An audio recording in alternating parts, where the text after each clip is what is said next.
शेतकरी बंधूंनो नमस्कार. मी आपला ॲग्री डॉक्टर तेजस कोल्हे.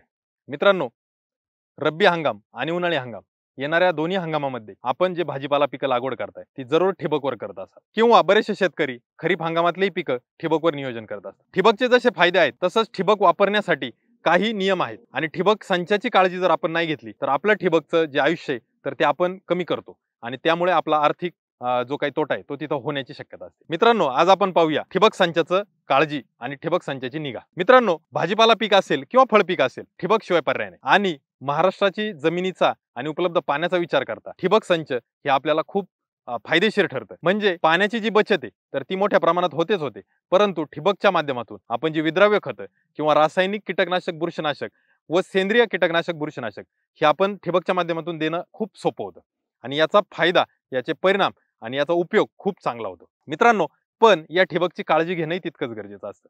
एकदा का आपण ठिबक केलं तर आपल्याला जास्तीत जास्त वर्ष जर ते ठिबक टिकवता आलं तर निश्चितच आपला त्यातून फायदा किंवा त्यावर होणारा जो खर्च आहे तो आपल्याला टाळता येतो. मग मित्रांनो, ठिबक खराब होण्याची कारण काय किंवा ठिबक खराब होण्याचं मूळ कारण काय? तर पहिलं महत्वाचं कारण म्हणजे आपण आपला ठिबक संच हा योग्य दाबावर चालवत नाही.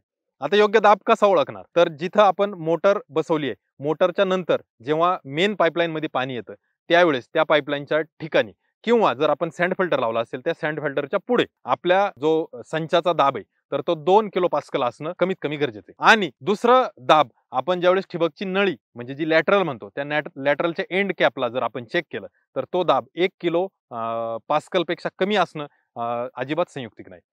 जर या दाबावर आपण ठिबक नाही चालवलं तर आपलं ठिबक चॉकअप होण्याचं किंवा ब्लॉकेज होण्याचं आणि ठिबक संच व्यवस्थित काम न करण्याची जी समस्या आहे ती आपल्याला येऊ शकते. मित्रांनो, आपण पाणी कोणतं वापरताय? बोरवेलचं, विहीरचं पाणी जर वापरत असाल तर फक्त आणि फक्त स्क्रीन फिल्टर किंवा साधा फिल्टर आपण तिथं लावू शकतो ठिबकच्या आधी. जर आपण पाणी नदीचं वापरत असाल किंवा शेततळ्याचं पाणी वापरत असाल तर आपल्याला सँड फिल्टरही लावणं गरजेचं आहे. कारण का?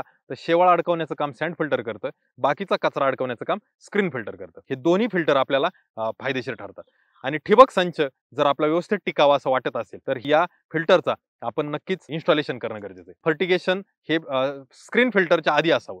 मग फर्टिलायझर टँक असेल किंवा व्हेंचुरी असेल तर ती स्क्रीन फिल्टर पूर्वी असावी, मोटर संचाच्या नंतर असावी. ठिबक संचामधून रासायनिक खतं जसं की वॉटर सोल्युबल फर्टिलायझर वगैरे देत असतो तर त्याचंही प्रमाण प्रति एकर योग्य प्रमाणात ठेवा, म्हणजे आपला ठिबक संच ब्लॉकेज किंवा चॉकअपचे चान्सेस राहणार आहे. मित्रांनो, जर आपला प्रेशर व्यवस्थित नसेल तर आपल्याला ठिबक ब्लॉकेज होण्याची सगळ्यात जास्त संभावना आहे. मग प्रेशर चेक करण्यासाठी घड्याळ माध्यम येतं, परंतु त्याही व्यतिरिक्त आपण ढोबळ गणिताने सुद्धा चेक करू शकतो. लॅटरलचं जे शेवटचं टोक आहे एंड कॅप ती आपण खोलली ठिबक संच चालू असताना, ती खोलल्यानंतर साधारणपणे 1 वीत पेक्षा जास्त जर पाणी ते पुढे टाकत असेल तर निश्चितच आपलं ठिबक चांगल्या प्रेशरवर चालू आहे. परंतु 1 वितापेक्षा कमी पाणी जर ते टाकत असेल तर समजून घ्यायचं की या ठिबक संचाचा जो दाब आहे तो कमी पडतोय. मग आपल्याला कमी वाल किंवा कमी लॅटरल चालवणं गरजेचं आहे किंवा आपला मोटर संचाची कॅपॅसिटी वाढवणं गरजेचं आहे. मित्रांनो, ह्या गोष्टी झाल्यानंतर बरेचसे शेतकरी ठिबक संच स्वच्छतेसाठी दरवर्षी किंवा दर हंगामात काही ना काही रासायनिक पद्धत अवलंबतात आणि ही पद्धत अवलंबण्याचे फायदे किंवा तोटे सोबतच ही पद्धत अवलंबताना काय काळजी घ्यायची याही विषयी बोलणं खूप गरजेचं आहे. मित्रांनो, ठिबक संच स्वच्छ करायचा असेल तर 2 रासायनिक पद्धतीने केला तर आपल्या जमिनीलाही फायदा होतो, पिकांनाही होतो आणि संचही स्वच्छ होतो. पहिली पद्धत म्हणजे फॉस्फरिक ऍसिड. मित्रांनो, अतिशय प्रचलित फॉस्फरिक ऍसिड बाजारात मिळतं आणि फॉस्फरिक ऍसिड म्हणजे ज्याचा घटक ऑर्थो फॉस्फरिक ऍसिड आहे तर त्यामध्ये साधारण 70% कमीत कमी आणि 85% जास्तीत जास्त अशा स्वरूपाचा फॉस्फरस हा उपलब्ध असतो आणि त्याचा फायदा पिकांना निश्चितच होतो. दुसरी जी पद्धत आहे तर ती सल्फ्युरिक ऍसिड. मित्रांनो, सल्फ्युरिक ऍसिड जरी वापरलं तरी ठिबक संच स्वच्छ होतोच होतो, परंतु त्याचा फायदा की जमिनीमध्ये सल्फ्युरिक ऍसिड गेल्यामुळे जमिनीत उष्णता तयार होते, थंडीच्या कालावधीत ती पिकांना फायदेशीर ठरतं. दुसरा फायदा, सल्फ्युरिक ऍसिड वापरल्यामुळे जे आपण तिथं अन्नद्रव्य वापरली जसं की आपण सिंगल सुपर फॉस्फेट किंवा डीएपी वगैरे सारखे खत वापरले असेल, या खतांचं अनुपलब्ध स्वरूपात जी खतं असतात किंवा जी क्षाराच्या स्वरूपात राहिलेली असतात ते क्षार फोडण्याचं काम आणि खत पिकाला उपलब्ध करून देण्याचं काम हे सल्फ्युरिक ऍसिडच्या माध्यमातून होत असतं. म्हणजे फॉस्फरिक ऍसिड वापरलं तरी पिकाला फायदा आहे, सल्फ्युरिक वापरलं तरी फायदा आहे. आता याचे तोटे काय होऊ शकतात? तर फॉस्फरिक ऍसिडचा वापर हा आपण 12 महिने करू शकतो, परंतु सल्फ्युरिक ऍसिड शक्यतो आपण थंडीच्या हंगामामध्ये किंवा जास्त पाऊस असेल तर त्या परिस्थितीत करावं. सोबतच सल्फ्युरिक ऍसिड हे फळपिकांना वापरणं संयुक्तिक राहील. भाजीपाला पिकाला वापरलं तर त्याची मुळी नाजूक असते, सल्फ्युरिकच्या सानिध्यात मुळी आली तर कदाचित मुळी जळण्याची समस्या असू शकते. तर ती गोष्ट आपल्याला लक्षात घ्यायची. म्हणजे फॉस्फरिक ऍसिड किंवा सल्फ्युरिक ऍसिडच्या वापराच्या पुढच्या पाण्याच्या वेळेला किंवा 2 पाणी गेल्यानंतर आपण समुद्री शेवाळे अर्क अथवा ह्युमिक ऍसिडचा वापर जरूर करावा, जेणेकरून आपल्या पिकांची मुळी परत एकदा सक्रिय होईल. फॉस्फरिक ऍसिड आपण कधीही वापरू शकता. सल्फ्युरिक ऍसिडचं प्रमाण एकरी 2 लिटर पर्यंत असावं. सल्फ्युरिक ऍसिडची जी घनता आहे ती पाण्यासारखीच आहे, त्यामुळे आपण त्याचं लिटरमध्ये प्रमाण सांगतो. फॉस्फरिक ऍसिड याची घनता जास्त आहे, पाण्यापेक्षा जास्त घन आहे, त्यामुळं हे आपल्याला एकरी 2 किलो भाजीपाला पिकांसाठी आणि फळ पिकं असतील तर एकरी 5 किलो आपल्याला वापरते. मित्रांनो, ऍसिड आहे जपून वापरा. ते वापरत असताना त्याच्या डायरेक्ट सानिध्यात आपण येणार नाही, त्याच्या संपर्कात येणार नाही, याही गोष्टीची काळजी घ्यायची. त्वचेला ते कदाचित आपल्याला त्याच्यामुळे धोका होऊ शकतो. ज्यावेळेस आपल्याला ही ऍसिडची ट्रीटमेंट करायची त्यावेळेस आपण आपला ठिबक संच अतिशय चांगल्या व्यवस्थित दाबावर चालवायचा. ठिबक संच चांगला दाबावर चालवल्यानंतर याचं जे काही द्रावण आपण बनवलंय, ज्याला आपण शॉक सोल्युशन म्हणतो, मग ते व्हेंचुरी असेल किंवा फर्टिलायझर टँकमध्ये त्याद्वारे सोडायचे आणि जसं द्रावण इकडे संपेल तसं आपला संच बंद करून टाकायचा. हा संच बंद केल्यामुळे काय होईल, ह्या लॅटरलमध्ये हे द्रावण साठून राहील आणि ह्या लॅटरलमध्ये असणारे साल्ट किंवा क्षार आणि शेवाळ यावर ते ऍसिड कार्य करेल आणि त्याला विरघळवण्याचं किंवा त्याला वेगळं करण्याचं काम ते ऍसिड करेल. ह्या संचामध्ये आपल्याला 24 तासासाठी हे ऍसिड तसंच राहिलं पाहिजे, ही काळजी आपल्याला घ्यायची. त्यामुळे आपण 1 दिवस अथवा 2 दिवस आपली मोटर बिलकुल चालवायची नाही. हे सर्व ऍसिड ह्या पाईपमध्येच राहील. मित्रांनो, त्यानंतर 24 तासानंतर अथवा 2 दिवसांनी ज्यावेळेस आपण मोटर चालू करणार त्यावेळेस तो संच चालू केल्यानंतर सगळ्या लॅटरलचे एंड कॅप आपल्याला खोलून द्यायचे. सबमेनचे जे दोन्ही फ्लश वॉल असतील तेही खोलून द्यायचे आणि सबमेनचे फ्लश वॉल ह्या लॅटरलचे एंड कॅप यातून ती सगळी घाण बाहेर पडेल, शेवाळ असेल, साल्ट असेल, सगळं बाहेर पडेल आणि त्यानंतर ते टाईट करायचे आणि तो संच वापरायचा. पिकाला अन्नद्रव्याचाही फायदा होईल आणि आपलं ठिबक संचही स्वच्छ होईल. परंतु ठिबक स्वच्छ राहावं यासाठी महिन्यातून एकदा तरी आपण सर्व एंड कॅपचे म्हणजे लॅटरलची सर्व तोंड उघडी करून आपण ठिबक संच चालवावा.